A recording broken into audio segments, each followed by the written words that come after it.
Amigos, amigas de Finanzas Personales, buenas tardes. De nuevo nos encontramos en un streaming para resolver todas las inquietudes que ustedes tengan. Esta vez vamos a hablar de cómo invertir o en qué invertir en el 2018 y nos acompaña para eso Germán Verdugo. Él es director de inversiones en renta fija y renta variable de Credicorp Capital Colombia. Germán, hola, ¿cómo está? Francisco, buenas tardes, muchas gracias por la invitación. No, y una invitación pues muy oportuna porque ya uno comienza como a mover las fichas en los temas de inversiones y bueno, Germán, cuéntenos un poco pues de la trayectoria porque no quiero empezar sin contar que ya lleva 11 años en Credicorp Capital, inclusive antes se llamaba de una manera diferente, bueno, Correval, sí. ya el nombre ha cambiado por este tema de fusiones, adquisiciones y todo de la compañía, entonces ¿cómo podría resumir como esa experiencia que usted tiene? Pues en realidad muy corto, yo arranqué en este mercado en el 2002, arranqué en una firma comisionista de bolsa que en esa época se llamaba Ultrabursátiles y arranqué siempre en las áreas de análisis económico. Luego hice algún recorrido por otras compañías, otra comisionista de bolsa, estuve incluso en Corfinsura, que hoy no existe, es Bancolombia. Y hace 11 años tengo la fortuna de trabajar en Credicorp Capital. Ahí me he desempeñado también en varios cargos, arranqué como director de investigaciones económicas, luego estuve a cargo del tema de renta fija, ya metido más de lleno en el mercado. Y Sí. más recientemente dentro del área de gestión de activos donde administramos portafolios, pues lo que he hecho primero estuve en el área de estrategia, que era como mirando un poco en qué tipo de activos valía la pena invertir en cada momento del tiempo y dependiendo del perfil de riesgo de cada inversionista.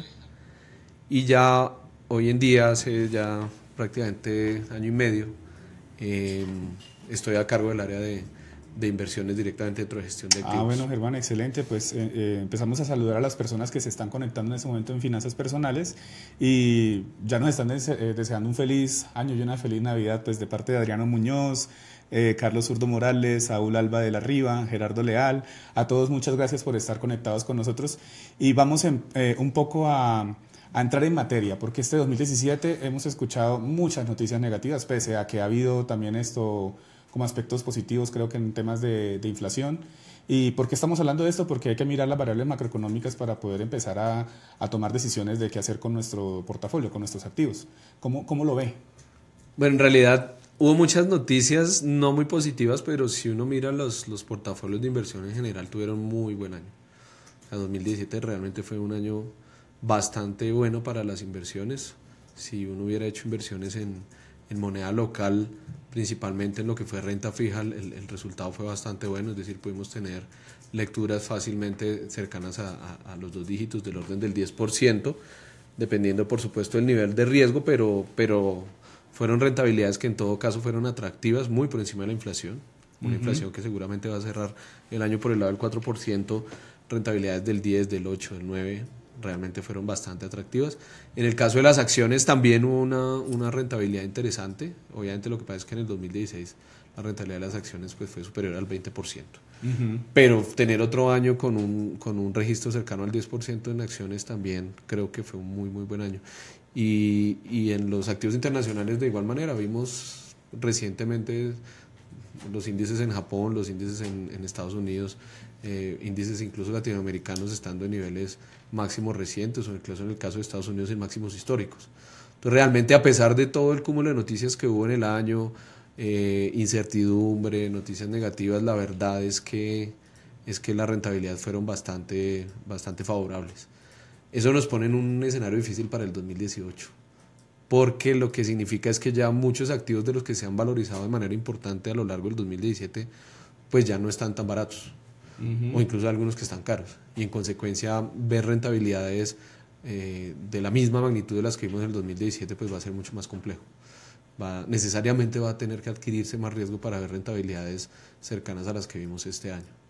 Entonces, eso es un tema siempre desafiante, aunque bueno, para esta época del año la gente siempre se presiona y piensa que el año siguiente va a ser difícil y va a ser muy incierto. Pues la verdad, siempre es incierto y siempre es difícil. Si no fuera así, probablemente nosotros no tendríamos trabajo para aconsejar a los clientes. Todo el mundo le pegaría las inversiones. Y otro tema que de pronto hay que mirar, y es que también fue un año donde el barril del petróleo, que es un commodity, tiene mucho que ver con el comportamiento de la economía colombiana. incluso pues también juntándolo un poco con el tema del dólar. ¿Ahí cómo analiza usted este año 2017? Yo la verdad soy más bien escéptico de ese tema. Creo que ya la página del petróleo en Colombia pasó. Nos quedamos con esa historia pegada y todos la repetimos y la repetimos y la repetimos, pero en realidad Colombia nunca fue un país petrolero, nunca tuvimos unos niveles de producción de petróleo y exportación de petróleo lo suficientemente amplios para considerarnos un país petrolero. Lo que sí hubo fue una gran cantidad, un gran flujo de inversión extranjera principalmente que vino hacia el sector petrolero, porque por los altos precios del petróleo donde en el superciclo de los commodities alcanzamos niveles de $100 el barril en varios años, pues se buscó petróleo en todo el mundo, donde hubiera. Y Colombia pues no fue la excepción. ¿Qué fue lo que pasó y qué fue lo relevante para Colombia? Colombia desafortunadamente es una economía todavía muy poco diversificada, sin mucha innovación. Entonces, ¿qué hizo? Que durante ese superciclo de los commodities, sectores como el petrolero e incluso el carbón, se consolidaran como los principales productos de exportación del país, lo que hizo que tuviera un impacto sobre la economía colombiana. Y de igual manera, de manera importante, después de la colocación de acciones de Ecopetrol, se fue evidente, digamos, en el año 2007, lo que tenemos es un gran flujo de gasto público soportado en ingresos petroleros.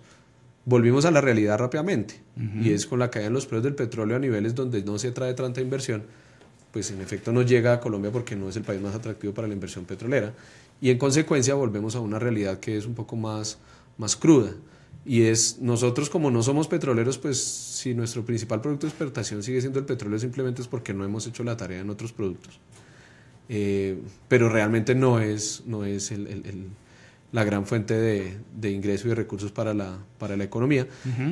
Se lesiona la inversión porque buena parte de la inversión, el crecimiento de la inversión en estos últimos años ha estado soportada en ese sector. No obstante, la inversión ahí sí es más diversificada que las exportaciones.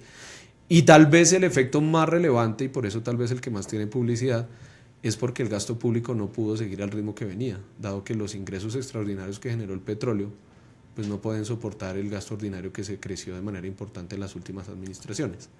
Entonces lo que tenemos es, con la caída del precio del petróleo, el gasto público deja de ser un aporte importante al crecimiento económico, las exportaciones se lesionan y la inversión también, lo que nos afecta la actividad económica. Pero si pensamos de aquí en adelante, tampoco vamos a ser un país petrolero, es decir, Colombia, aún con la recuperación de los precios del petróleo, no va a tener nuevamente las características que tuvo previamente a esta crisis del precio del petróleo, porque lo que tenemos es una producción que después de haber alcanzado el 1.000.000 de barriles y tratar de haberse sostenido de un par de años, hoy en día está por debajo de los 850.000 barriles día. Lo que significa es, hemos reducido de manera importante, a pesar de que los precios del petróleo se han recuperado. Entonces creo que desde ese punto de vista, y ya estamos destruyendo muchos pozos en el país. De manera que yo lo que creo es que hacia futuro, a menos que entre este tema del shale oil, va a ser difícil alcanzar nuevamente niveles de producción relevantes. Y lo más probable incluso es que esto continúe bajando paulatinamente hacia los 600.000 barriles día en los siguientes años. Bueno, Germán, entremos un poco en materia porque José Cardoso quiere saber, ¿es bueno invertir en onzas Troy? Bueno, pues si habla de onzas, no sé si de pronto está hablando de la persona del oro. Del oro, sí. Sí es bueno invertir, depende obviamente un poco las características o el perfil que tenga este inversionista. Cualquier commodity en general es una inversión de alto riesgo. Los precios de los commodities tienen la característica de se mueven significativamente. El oro puede en un año subir el 50% y el siguiente año bajar el 50%, 30%. Son niveles de rendimientos bastante volátiles. Entonces ahí lo que diría es sí puede ser una buena alternativa siempre y cuando esto también el precio del oro está muy afectado, además de por la demanda y oferta propia de ese commodity, está afectada por la confianza que hay en monedas fuertes como el caso del yen o el caso del dólar americano. Y eso tiene que ver mucho, por ejemplo, con el tema de la inflación en Estados Unidos o en Japón. Entonces, en la medida en que haya excesos de dólares en el mundo y la Reserva Federal, por ejemplo, no vaya a acelerar más allá de 3 subidas el próximo año el ritmo de incrementos en la tasa de interés, que es lo que espera el mercado para el 2018, posiblemente, y se genera inflación, posiblemente ahí el precio del oro tenga algo de valor. No obstante, creo que dentro de un portafolio diversificado yo en general no le asignaría al oro mucho peso. Ok, sí, por ahí más o menos. No sé, depende de la renta fija, renta depende variable, ¿cuál sería una composición de un perfil. portafolio, digamos, conservador? No, de un perfil conservador clarísimamente tiene que estar muy cargado la renta fija, difícilmente entre activos alternativos, como es el caso de los commodities, y activos como la renta variable, difícilmente un portafolio conservador puede superar el 10%. El resto va a ser seguramente en renta fija. Okay. Entonces, más bien tal vez un moderado sí podría tener alguna combinación donde le podría dar algún peso más a los commodities, pero me parece que hay commodities mucho más interesantes que el oro, por ejemplo el litio. El litio es bien interesante, es algo que no se conoce mucho en Colombia, pero que en Latinoamérica sí lo conocemos bien, en Chile se conoce bastante bien. ¿Y por qué el litio? Porque el litio es el que le da origen a todas las baterías de todo hoy en día, ¿cierto? Todos pensamos en la batería del celular, pero imaginemos que la batería de un celular es del tamaño que es, como es la batería de un vehículo eléctrico. Y el componente que tiene el litio y de otros materiales es bien relevante. Entonces creo que ahí hay otras oportunidades más bien desconocidas para el ciudadano de a pie que vale la pena empezar a explorar. Bueno, nos hicieron otra pregunta que una persona quiere saber con cuánto es el monto mínimo para empezar a invertir en bolsa. En realidad es pequeño. Yo diría que desde $1.000.000 uno puede empezar a invertir en bolsa. No es lo más eficiente. Porque la idea de invertir en bolsa es invertir en muchos activos financieros. En varios activos financieros. Bueno, no tienen que ser muchos, pero no sé, por lo menos tendría uno que tener alguna combinación que fueran siquiera unos 3 activos para tener un portafolio y no tener una apuesta unidireccional que sería casi como entrar a un casino a ver si se gana uno una apuesta o no se la gana. Entonces yo creería que tener al menos unas 3 inversiones. Desde $1.000.000 se puede invertir a través de un instrumento bastante versátil que existe hoy en día en Colombia, que se llama los fondos de inversión colectiva. Pero para tener algo más de posibilidades digamos, de éxito en estas inversiones, yo diría que por lo menos valdría la pena arrancar con algo así como 10 o 20 millones de pesos. Pero eso para que haya un trader, o sea, como un asesor invirtiendo, o que lo haga la persona por medio hoy en día incluso ya en Colombia existen plataformas donde uno ingresa la plata a través de pagos PSO, un pago con tarjeta de crédito, y la aplicación tiene un robot que le hace una asignación de activos, le arma el portafolio con varias carteras, fondos de inversión colectiva de varias compañías del país, todas vigiladas por la superfinanciera, que le permiten una diversificación acorde a su perfil de riesgo. Las aplicaciones lo que hacen normalmente es permitirle perfilar a cada inversionista su riesgo con base en unas preguntas básicas que hace sobre cuánto dinero gana, para qué va a usar el dinero, cuánto tiempo lo va a tener, cuál es su tolerancia a perder, ese tipo de cosas. Y con base en eso ya uno no necesita ni siquiera el asesor directamente, que sería más costoso, sino que lo hace directamente unas herramientas bastante sofisticadas que son bien interesantes y que han empezado, yo conozco desde este año en Colombia. Germán, y hay un pequeño debate, porque la gente quiere saber cuáles son los libros sobre finanzas personales o de finanzas más bien, que se pueden recomendar para leer y aprender a invertir en esto. Pues yo no sé. Y hay una recomendación, aquí Esther Rivega dice: padre rico, padre pobre, me cambió la perspectiva acerca de finanzas de manera increíble, por eso le digo que hay un debate. Y acá hay otro que dice, Snyder Pineda, el próximo es el negocio del siglo XXI y ya. Pues no sé, yo la verdad es que no le podría decir que hay una Biblia para las finanzas personales. Yo creo que muchos de los libros que los lectores referencian pues seguramente son interesantes y le aportan en el conocimiento, pero pues mejor dicho, yo lo que pasa es que soy mucho más académico y a través de eso he conocido pues muchos autores académicos que me han servido para formar unos criterios, digamos, de decisión.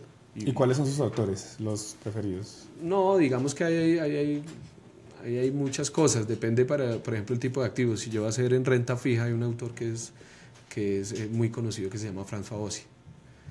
En términos de de valoración de empresas o de compañías también por el lado de las acciones puede verse autores como, no sé, como Damodaran. En el caso de los derivados hay autores que especifican bien los principios básicos del mercado de derivados, como el caso de John Hull. ¿Sí? Pero esos son autores que típicamente uno ve como en la universidad, que pues son simplemente unas bases teóricas bastante interesantes. Y ya, por ejemplo, en general hay muchas páginas de bancos internacionales que tienen muy buena información pública, inclusive que uno consigue en Google, pues, para aprender de cosas específicas, por ejemplo, en administración de portafolios, en lo que es renta fija, no sé, JP Morgan, un Pinco, tienen como centros de capacitación muy fuertes hacia ellos, hacia sus clientes, pero sueltan cositas hacia el público en general que son suficientemente sólidas en términos de conocimientos básicos para ubicar mucho a una persona pues, que no sea especialista. Yo he encontrado mucho, de hecho, muchas veces cuando quiero aprender de un tema en el cual no soy experto y necesito empezar a empaparme, lo que hago es buscar mucho por ahí, por esos bancos internacionales. La verdad es que la información que sacan es bastante buena. Sí. Y lo que pasa es que a veces es muy especializada, eso sí hay que tener cuidado. Entonces el inglés es un requisito y más... El inglés es básico, eso sí. Bueno, tenemos aquí una pregunta que nos empezaron a llegar un poquito de las difíciles. Vamos hacia... ¿Y vamos por las fáciles? Sí. Vamos por las criptomonedas. Por aquí me preguntaron si las criptomonedas son una buena inversión o si no lo son o de qué depende. Yo le diría al lector, buenas inversiones son todas. Lo importante es que uno conozca el riesgo que está asumiendo y los posibles resultados que puede tener. Porque bueno es una palabra demasiado subjetiva, ¿cierto? Yo puedo decir que X persona es buena, pero otra persona puede pensar que es mala. Entonces, el término bueno ya no es bueno, digamos, para cuando uno va a invertir. Utilizar esos juicios de valor son bastante... De hecho, uno de mis consejos es usar menos juicios de valor. Hay sesgos, sí, son sesgos, son subjetivos. Claro, son totalmente subjetivos. Sino es más bien, si yo quiero invertir en X activo, en este caso estamos hablando de las criptomonedas, ¿qué tanto lo conozco? Es lo primero que debo saber. Si yo conozco lo que me voy a meter, ya es un gran avance. Segundo, si se adecúa a lo que yo soy capaz de tolerar. Es decir, ¿qué pasa si yo invierto $1,000, $10,000 en una criptomoneda como el Bitcoin y de repente esos $1,000 en un día, en una semana o en un mes se me convierten en $100? Yo soy capaz de tolerar una pérdida del 90% y no me pasa nada, no me cambia la vida, no sucede absolutamente nada, sino que simplemente lo tomo bien. Cuando yo estoy dispuesto a eso, ahí es que vale la pena hacer la inversión. En ningún caso eso es garantía de que le va a ir bien, que seguramente es lo que él quiere preguntar cuando dice si es buena la inversión. Si le va a ir bien, pues en realidad no hay ninguna garantía. Lo que ha sucedido es que este año el Bitcoin ha generado mucha moda porque ha subido muy fuerte. ¿Y usted no cree que eso ha sido porque Juan le recomienda a Pedro, porque escuchó de María y le dijo después a Luisa que se metieran en eso como una bola de nieve? O sea, sin duda. De esto no hay algo como más bien un tema de psicología y de comportamiento de la sociedad. Siempre los mercados son psicológicos, siempre. Eso es algo que incluso está estudiado. Si ustedes recuerdan el Premio Nobel de Economía de este año, estudia la psicología del comportamiento o la economía del comportamiento en particular, porque es para entender cómo toman las decisiones los consumidores, los inversionistas, etcétera, cómo toman las decisiones los agentes económicos. Entonces, sin lugar a dudas, cuando una cosa se pone de moda, todos queremos estar ahí. Y digo queremos porque a mí me pasa. O sea, no porque yo entienda un poco el mercado, no me llama la atención. Y ahí simplemente, digamos como el consejo, la recomendación es entender a lo que me voy a meter y entender si eso, lo que una vez entendido, entiendo los riesgos y si esos riesgos yo estoy dispuesto a asumirlos o no. Y con base en eso yo diría cualquier inversión es buena. Simplemente es si está dentro de mis posibilidades o no está dentro de mis posibilidades. De manera que el tema del Bitcoin este año pues fue ha sido muy, muy de moda. Lo único que sí recomendaría en general en todas las inversiones es tener la mejor información posible, no solamente en este caso del activo, sino de a través de quién invierto. Eso es bien relevante, porque lo que sucede en Colombia, y sucede continuamente además, es que llegan gente que hace fraude y capta dinero ilegalmente, recoge incautos con unas promesas de valor que están soportadas en nada, porque nadie puede saber para dónde va el Bitcoin, y con base en eso recogen una cantidad de dinero.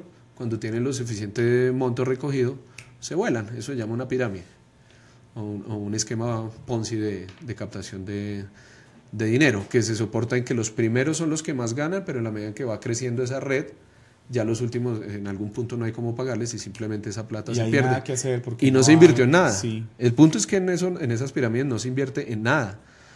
Entonces sí hay canales un poco más formales a través de los cuales se pueden hacer inversiones en criptomonedas. Yo creo que lo básico para esto es entender esos canales formales, porque finalmente la regulación colombiana hoy en día todavía no se sabe si eso es legal o ilegal. Sí, solamente no está regulada. Han salido, sí, alegales, porque han salido, son llamados como de conciencia a la ciudadanía, diciéndoles que la superfinanciera pues no es competente para supervisar en este asunto, y el Banco de la República dice la única moneda legal en Colombia para medio de pago es el peso.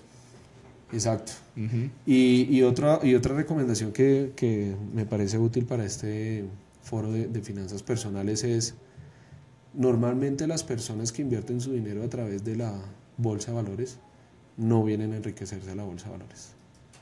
Normalmente hay gente que lo que tiene son excedentes que han logrado a través de otros medios, ¿cierto?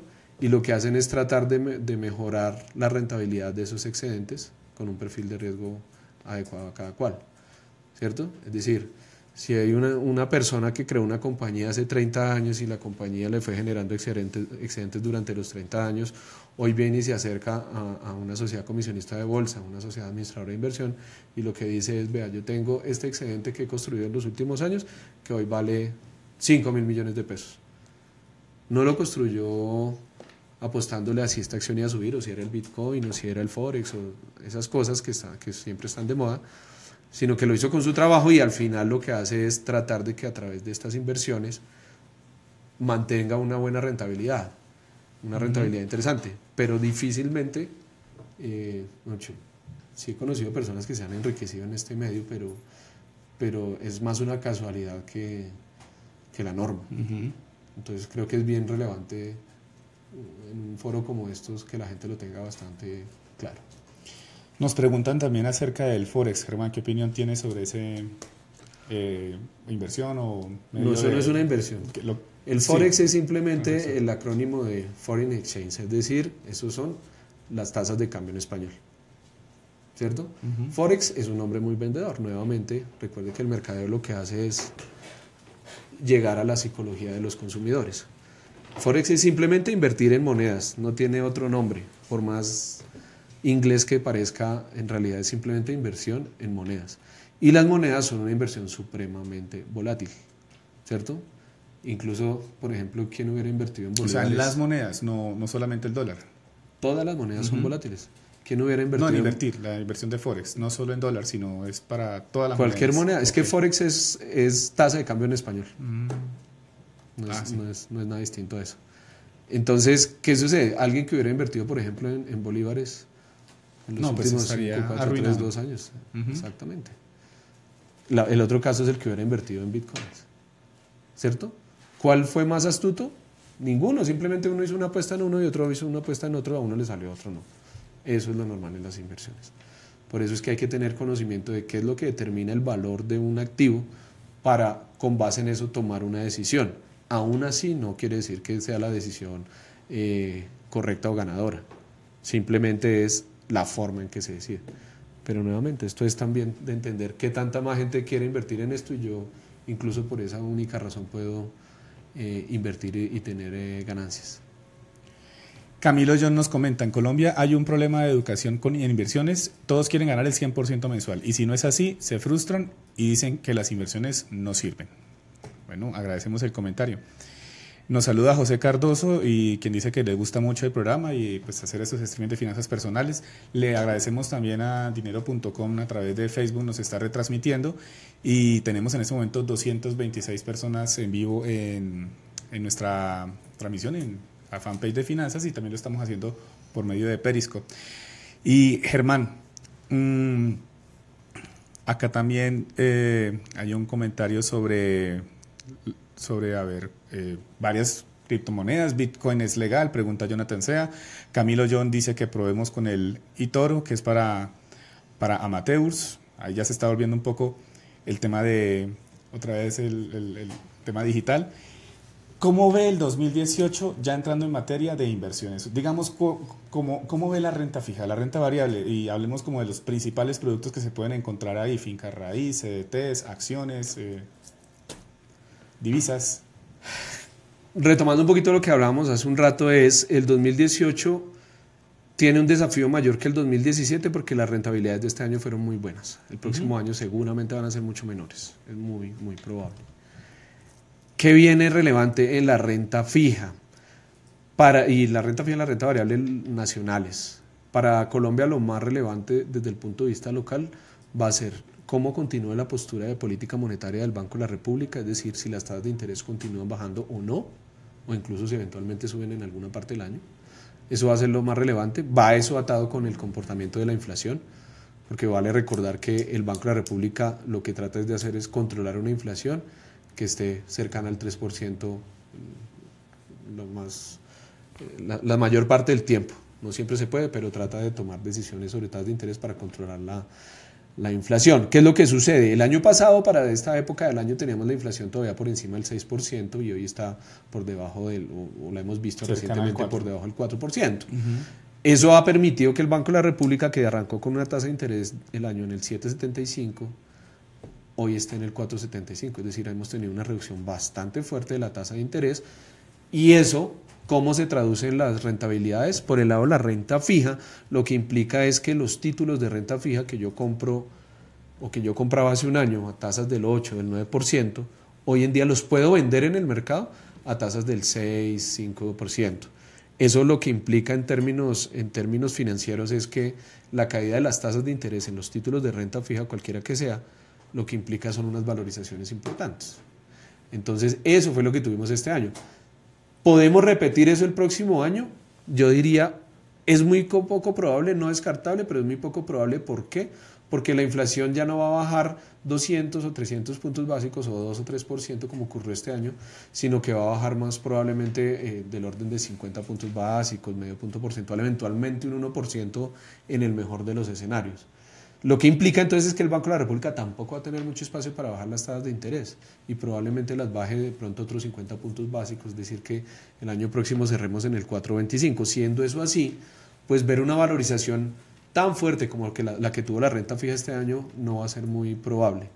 Y a eso de la renta fija hay que sumarle lo que sucede con la calificación de crédito, que no la acabaron de bajar, de BBB a BBB-, y entonces el riesgo para el próximo año, si en algún momento nuevamente Standard & Poor's, que fue la que nos bajó la calificación a BBB-, puede empezar a pensar incluso en bajárnosla a AA+. ¿Cuál es el gran problema del AA+? Que ya salimos del club de grave inversión, es decir, nos salimos de ese club donde todas las finanzas, digamos los títulos de deuda pública emitidos por Colombia en este caso, ya dejan de ser atractivos para muchos inversionistas internacionales que solamente invierten en lo que se denominan grados de inversión, es decir, en los que son muy seguros. Sí, son sus políticas de gobierno corporativo. Exactamente. Entonces, si eso ocurre en alguna parte del año, probablemente desde el segundo semestre haya algo de ruido alrededor de eso, pues ahí lo que tenemos más bien son riesgos de desvalorización de los títulos de renta fija. Entonces ahí, a la luz de lo que acabo de mencionar de la parte monetaria y fiscal para el próximo año en Colombia, yo diría el primer semestre puede ser todavía algo favorable para la renta fija, el segundo semestre va a ser muchísimo más incierto, incluso podría ser desfavorable para la renta fija colombiana. ¿Cómo se benefician o no las acciones? Las acciones tienen dos características ahí. Se benefician de tener menores tasas de interés, que es la política que ha adoptado el Banco de la República este año y que debería reflejarse en un mayor consumo vía el crédito el próximo año, y en consecuencia las empresas podrían vender más, lo cual ayudaría a tener mayores ingresos, y se benefician de la misma manera por unas menores tasas de interés al tener un costo financiero menor.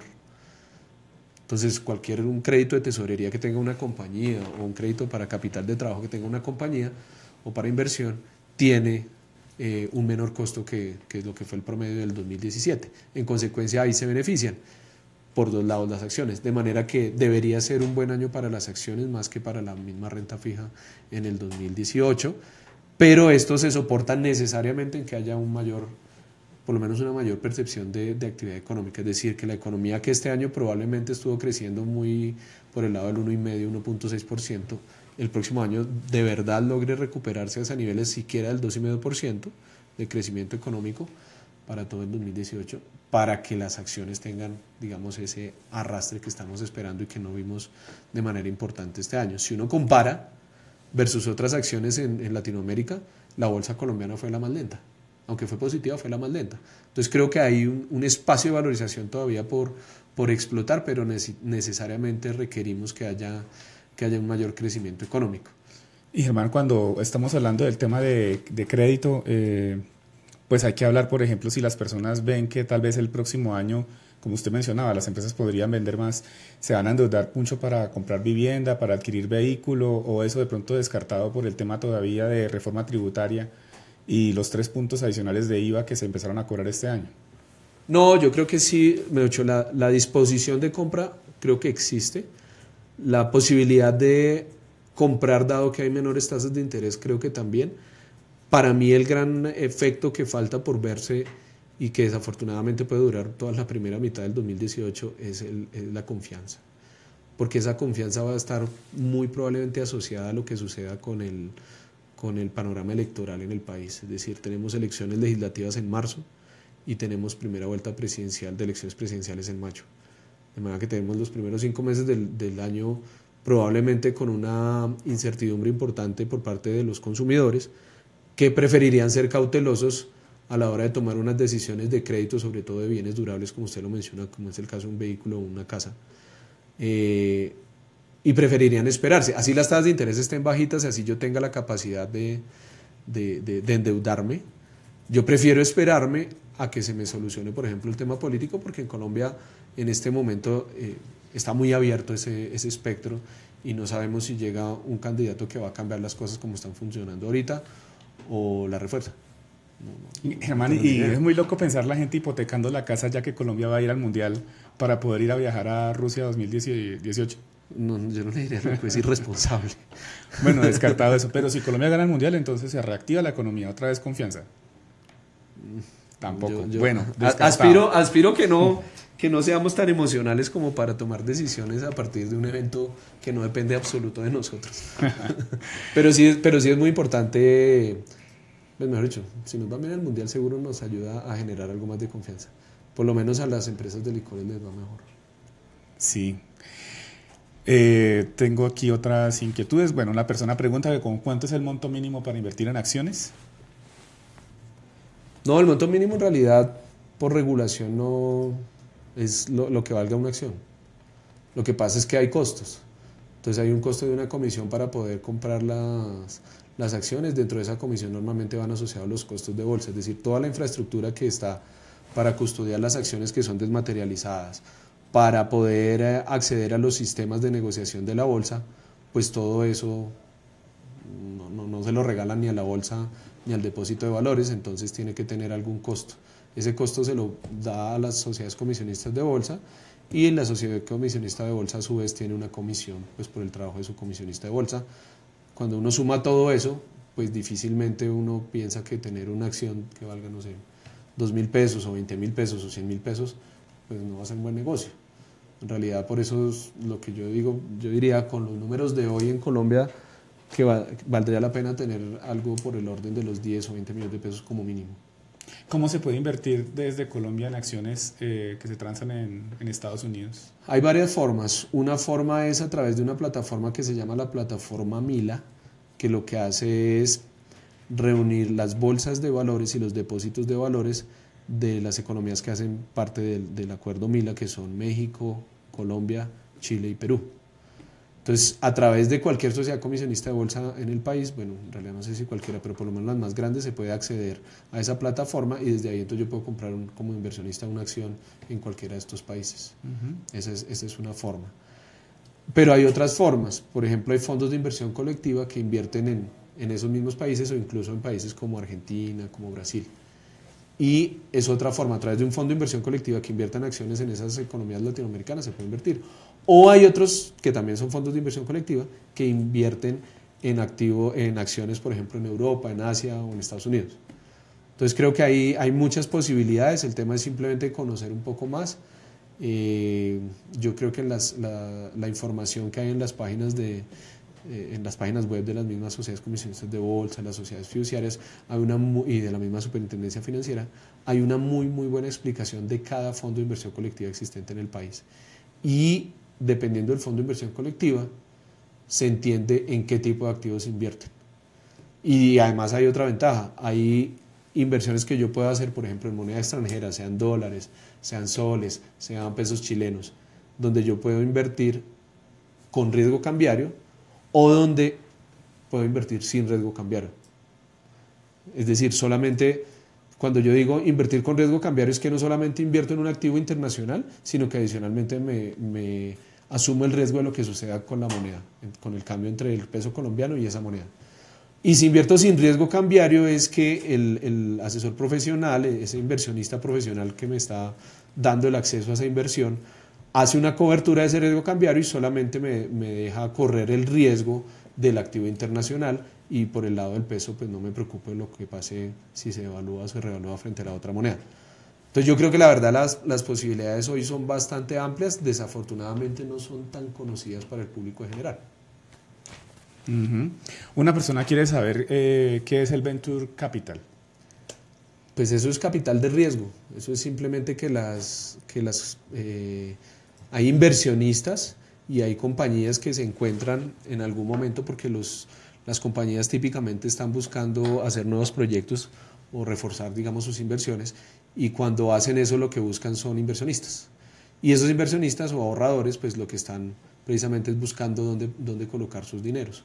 Entonces el Venture Capital es simplemente que se encuentra ese inversionista con ese inversionista o financiador finalmente, con ese proyecto, con ese empresario, ese emprendedor que quiere sacar adelante algún tipo de inversión y pues comparten el riesgo. Eso es lo que hace el Venture Capital. Pero existe hoy en día en Colombia hay los fondos de capital privado son típicamente Venture Capital. Hay que tener mucho cuidado, igual que cualquier otra inversión, conocerla. Hay algunos que son regulados, otros que no. Yo creo que lo relevante es la información y la confianza en quién es el intermediario con el que voy a operar. Andrés Pastrana Triana nos pregunta qué tasa de cambio podríamos estar viendo para el 2018 y qué tal se ve la inversión en finca raíz. Hubo un informe muy reciente que leímos en Finanzas Personales acerca de Credicor Capital sobre este tema. Bueno, en finca raíz pero el tema del dólar fue el informe. Ok. Bueno, el dólar yo creo que en términos generales, si uno mira a cualquier analista, no solamente Credicor Capital, si uno mira a cualquier analista en general, todos están coincidiendo en que la tasa de cambio más o menos está en el nivel de equilibrio, es decir, los 3.000 pesos que hemos visto recientemente, me refiero recientemente los últimos 6 meses, probablemente no cambien mucho el nivel actual. Sí, es una banda psicológica. Es una banda bastante arraigada, precisamente por lo psicológico. Yo creo que difícilmente debajo de los 2.800 pesos a lo largo del año, y por encima de los 3.200 tampoco, que es más o menos el rango en el que se movió este año. Pero en términos generales yo sí pienso que va a estar por el lado entre los 2.900 y los 3.000 pesos. Algunos eventos de riesgo, como por ejemplo las mismas elecciones, pueden hacer que esto suba un poco más, pero difícilmente que se quede allá. Y algunos eventos internacionales que puedan atraer más capitales hacia el país también pueden ayudar a que baje de manera más significativa, pero igualmente creo que tampoco es un tema que se vaya a quedar allá. De manera que yo lo veo más bien estable como alrededor de los niveles actuales. ¿Y finca raíz? Y finca raíz es bien interesante porque normalmente el ciudadano de a pie asocia la finca raíz con casas o con vivienda. Y realmente la finca raíz es un mercado mucho más complejo que eso. Es decir, la finca raíz, claro, todos pensamos saber de finca raíz porque sabemos a cómo está el metro cuadrado en Bogotá o en alguna ciudad del país, pero en realidad la finca raíz no es solamente vivienda.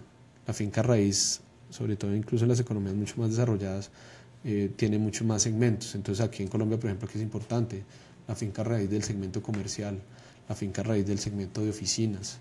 No es lo mismo comprar un apartamento que comprar un local en un centro comercial o comprar una oficina en la 72. O finca Las raíz, obras como hospitales, colegios. casas de bodegas. Esos serían, digamos, los que generalmente por el lado del sistema financiero se puede acceder como inversión. Y ya vienen otros que son los públicos, entonces pueden ser hospitales, colegios, ese tipo de construcciones, digamos, que son más que involucran más obra civil, como usted lo menciona. Entonces yo creo que ahí es bien diferente. Y la finca raíz, yo creo que en Colombia, siendo un país tan diverso, con tantas ciudades tan diferentes, con tantas culturas tan diferentes, en realidad uno no puede generalizar por el lado de la finca raíz. Creo que hay que ir mucho más al detalle. De pronto en vivienda, en algunos estratos, en algunas ciudades del país, tal vez en los estratos más altos, puede que haya todavía algo de sobreoferta. Pero si uno mira, por ejemplo, el tema de la vivienda de interés social, lo que falta es todavía mucha oferta, hay bastante demanda. También depende mucho del crédito hipotecario. Si hay suficiente acceso al crédito hipotecario, pues seguramente a la finca raíz, en particular la vivienda, le puede ir mejor. Y en la medida en que la economía se vaya recuperando, también vamos a ver que los inventarios que ha habido posiblemente en algunos segmentos, en algunas ciudades, por el lado de oficinas, por ejemplo, o por el lado de comercio, esos inventarios se van a ir reduciendo y en consecuencia puede ser nuevamente un buen momento para invertir en finca raíz. Pero como les digo, es un tema mucho más detallado que pensar si está caro o barato un apartamento. Y yo creo que pues hemos terminado con las preguntas, Germán. Me parece que faltan es como unas 3 recomendaciones generales que le sirven a cualquier inversor, no importa su presupuesto ni su perfil de riesgo. ¿Cuáles serían esas generalidades que es la pregunta obligada? Siempre uno antes de invertir necesita saber es qué debe hacer primero.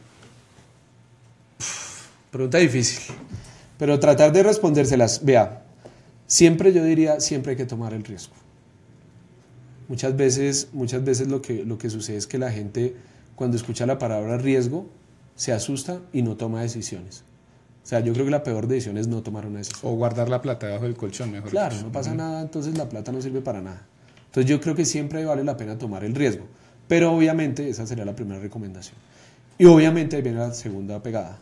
Para tomar el riesgo yo necesito conocer en lo que voy a invertir.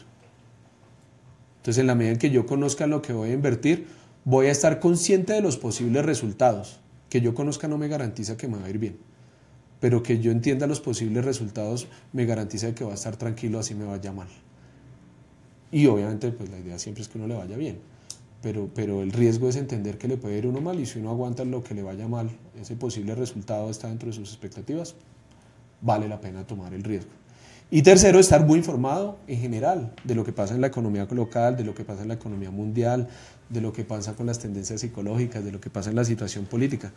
No se trata de leerse de los 50 periódicos más importantes del mundo todos los días, porque seguramente se le va el día y no hizo nada más, pero sí dejarse asesorar. Yo creo que el valor de la asesoría en estos temas es bastante alto, porque le permite a uno enfocarse y poder aprovechar la capacidad de tomar riesgo, el conocer los riesgos que va a asumir, para hacerlo de la mejor manera posible. Yo creo que esas son las 3 grandes recomendaciones que yo haré. Muchísimas gracias, Germán, por estar aquí acompañándonos en este streaming de finanzas personales. A David Gallego, que nos acompañó en la parte técnica con el sonido, y Blaylor Ávila, que nos estuvo asesorando en la parte de video, todo lo audiovisual. Y pues nada, agradecemos a todas las personas que estuvieron conectadas en Facebook y también por Periscope. Recuerden que este streaming va a estar disponible tanto en la página web de finanzaspersonales.co y también a través de nuestras redes sociales.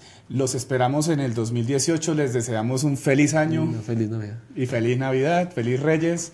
Nos fuimos, esta vaina ya se acabó. Se acabó.